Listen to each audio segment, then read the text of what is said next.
satisfying answer because I'm not giving you a specific course of action, but I would just say there's thousands of ways to do these things. There's people who've already thought about how to do these things. There are people doing all sorts of wonderful things in the world. We just have to go out, connect, which is what we're doing right now, listen to each other, and yeah, it doesn't matter what happens in the end. We can't control it. We just have to try to live a good life. So there's no one way the revolution will come, right? There's no one way. It's going to come from a lot of different places in a lot of different ways. But I think we could add one other thing that Danielle just said, right? Connect with other people and then do something. But do something in a thoughtful way. Don't do something by, changing all your light bulbs to fluorescent light bulb. Do something that unplugs you from the system, because that's where the real change is going to come.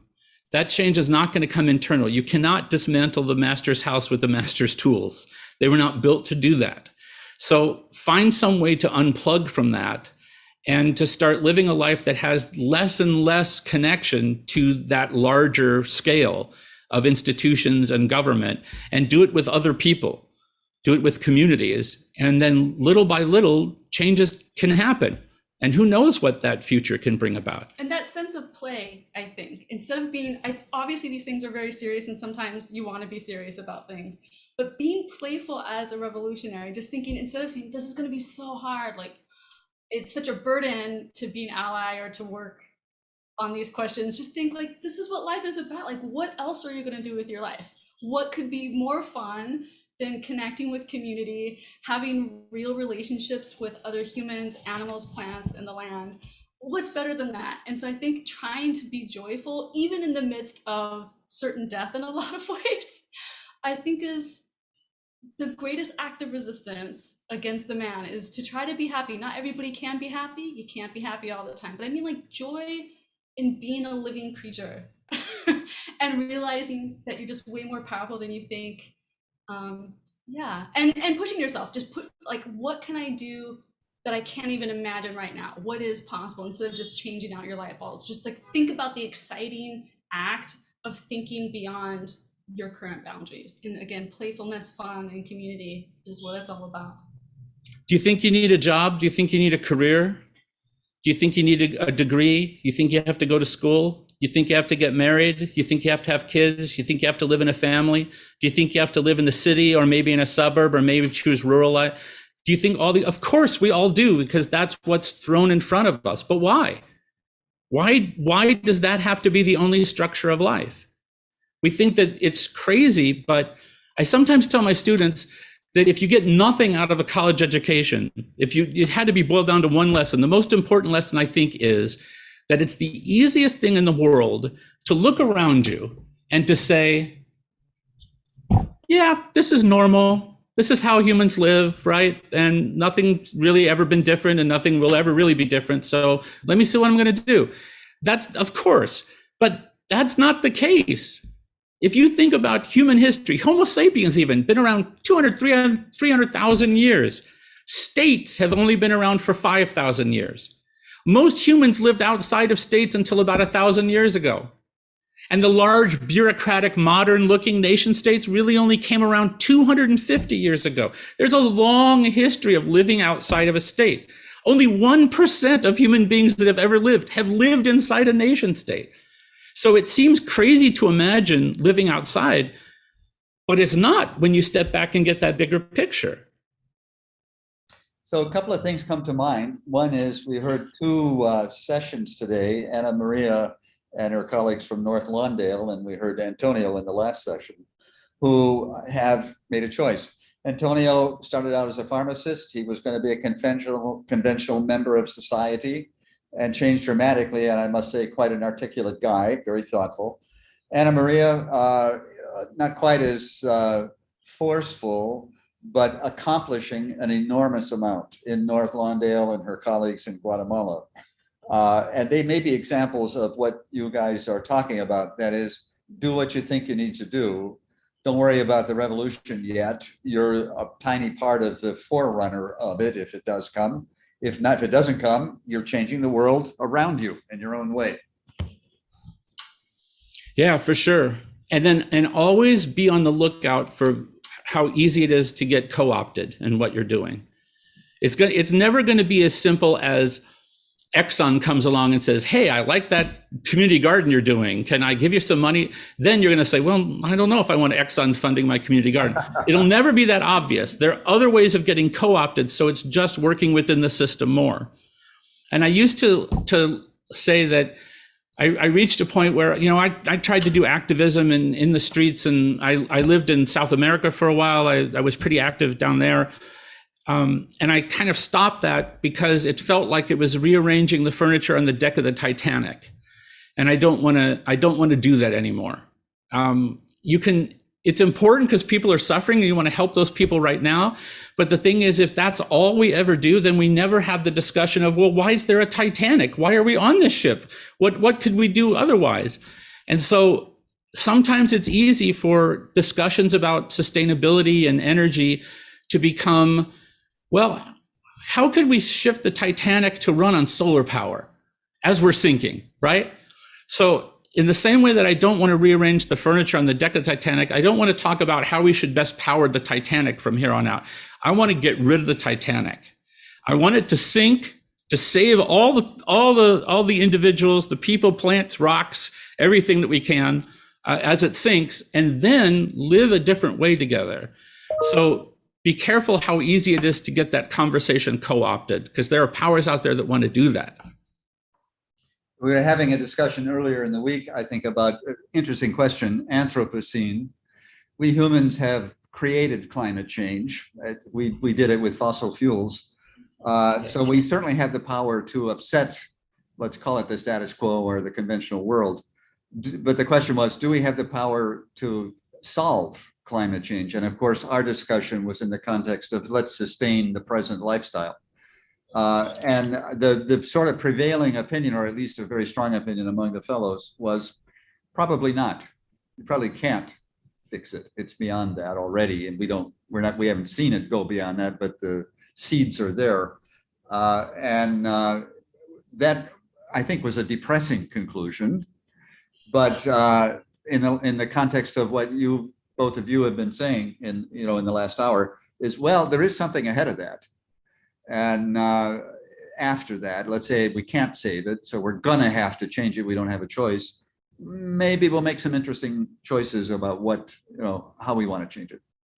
And maybe some of those solutions have to do even with the concept of Anthropocene. Danielle, you want to say something? I just think that it's really easy to forget that it's not all humans that have created climate change. It's just people in civilizations mostly. So indigenous people didn't contribute to climate change at all. So I always and I always do that too, where I say humans are so bad, and it's like, wait, nope. Maybe it's people like me. So that, and I think Peter and I both really love the Dark Mountain Project, which is pretty hardcore. It's pretty existential, this idea that yes, climate change is going to happen and most people on the planet will die within the next few hundred years. So what we have to do is take some time to actually mourn that future and to really let it sink in that we cannot save life as it is, and we can't even save most species or people. But what we can do is, after we have that period of mourning, is get to work, roll up our sleeves, and see what we can do for the few that do survive, because there will be life.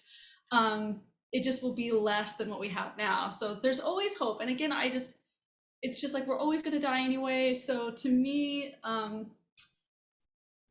don't know. I guess I'm just always on the side of joyfulness, because we didn't.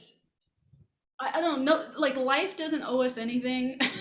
So to me, it's kind of random, and it's just a wonderful gift to be alive in the first place. So just to enjoy what you have while still always doing the work that you need to do, that you're responsible for, in making the world a better place than when you found it.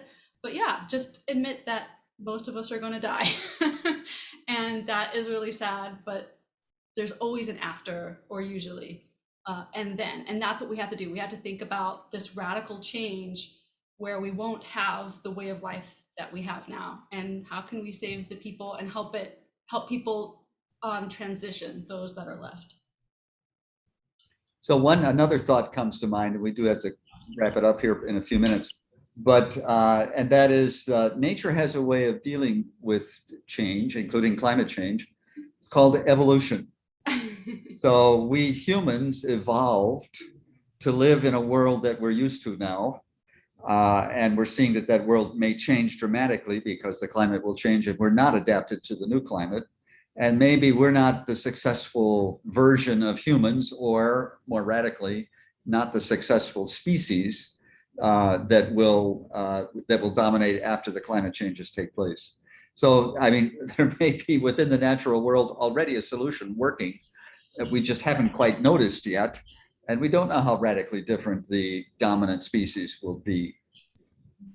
Yeah. Let's say 1,000. Sometimes I think that one of the problems with Homo sapiens is that somehow we got this notion of selfhood.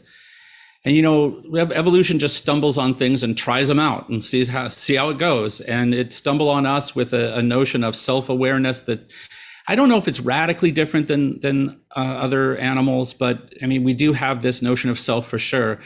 And I think it's a stumbling block for us. And it may be the thing that kind of kills us, because it allows political ideologies to co-opt that notion of self and to say, yes, I'll describe it for you. The self is rational, autonomous, disconnected. You're born alone, you die alone. You're essentially greedy. And that's the history of liberalism. And it's very easy to start thinking of yourself that way. And then you just destroy everybody and everything because of it.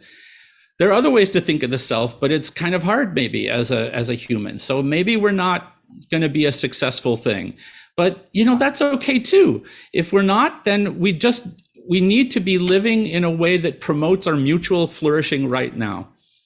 So, you know, the old ecological think globally, act locally, right? So, I mean, we try to go by think locally, act locally, because the moment you start thinking globally, the world doesn't care how you're thinking. You know who thinks globally? Corporations, capitalism, liberalism.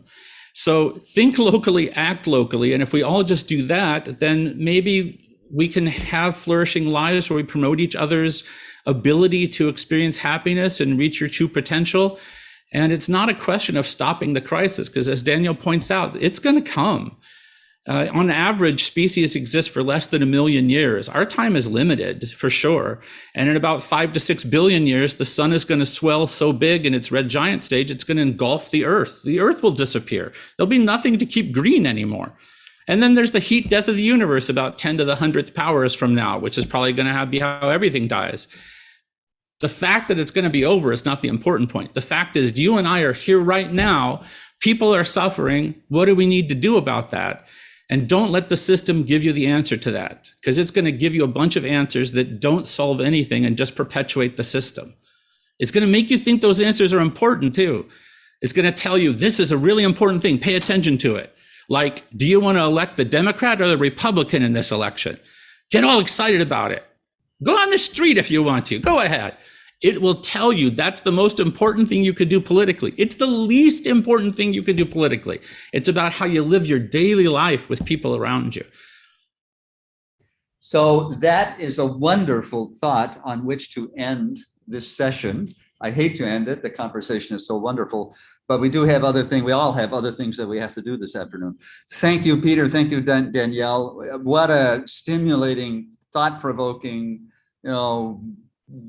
think deeply kind of a message you have delivered, and done so well with a beautiful logical lecture and a beautiful interpretive dance. So I don't think I've seen those two things put together.